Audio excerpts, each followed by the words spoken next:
You know whose job I want to see? The person who's in charge of subtitles and foreign language tracks for the Minions. Right? Let's talk about Minions. It is the spin-off movie, I guess you'd call it, from the Despicable Me universe. Of course, you got Despicable Me 1 and 2, and now we center on those little yellow pill-shaped creatures called the Minions. Can it deliver the humor and heart and charm of those first couple movies? Well, it can deliver on some of that, but unfortunately not a lot.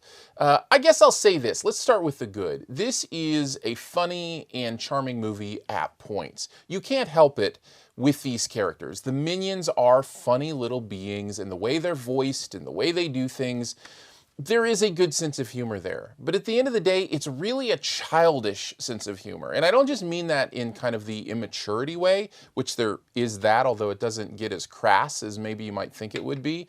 I just mean that is it's for kids. Like, a lot of the humor will land on kids, and it'd also be just like, yeah, I saw that coming, or yeah, you've made that joke 3 times before, or yeah, that's not really funny to me. You know, so it is. And at the end of the day, sometimes a kid's movie is just a kid's movie. I think Pixar has this condition that a kid's movie should also be an adult's movie. In this case, a kid's movie is just a kid's movie, and that's what I think Minions is. And that's okay. That's good. Here's the bad stuff. Because of that, there's no attention to plot. There's no attention to detail. There's no attention to character work or story work or any of those kind of things that engage the brain and make you think and feel about a movie. And so because of that, you're distracted by plot holes. You're distracted by plot convenience.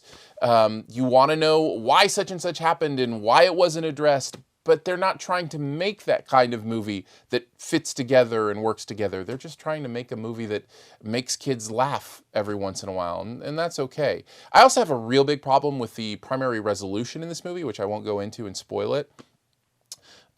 It makes no sense, and it's never addressed, and that bothers me. It's okay if you do that throughout the movie, but for the end, at least have the end make sense or give me some meaning or reason or message or something, but it's just not there, and that's why overall I can't give this any kind of excellent grade.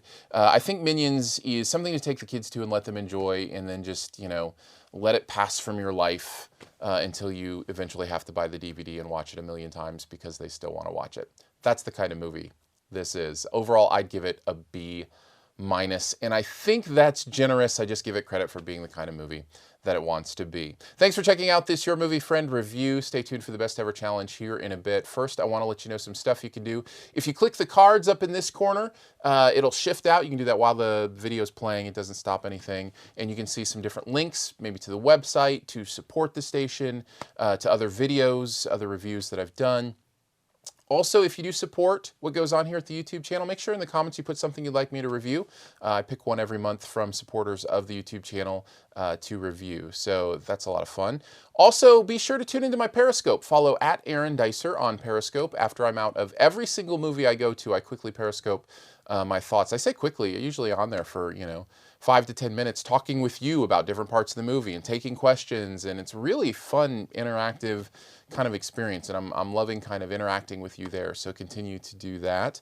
Also, check out the podcast Sift Pop. Every Friday at noon we are live. You can listen live, or you can subscribe in iTunes or Stitcher, and that's Sift Pop, S-I-F-T-P-O-P. Okay, the best ever challenge this week is the best ever movie that took a secondary character and made it a primary character.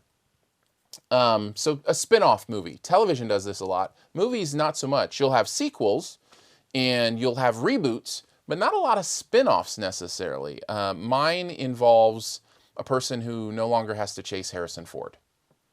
Maybe that's too general? I don't know. We'll see if you can get it. It was my favorite secondary character that became a primary character. So that's it. Take your guess in the comments. First person to guess does get a point. Also, I'd love to hear your favorite movie, your best ever movie about a secondary character who became a primary character. You can leave that in the comments as well. And as always, I'll give you 5 extra seconds to hit the subscribe button right down in this corner. There's a little logo down there. Just click that and subscribe. Here's 5 seconds to do so.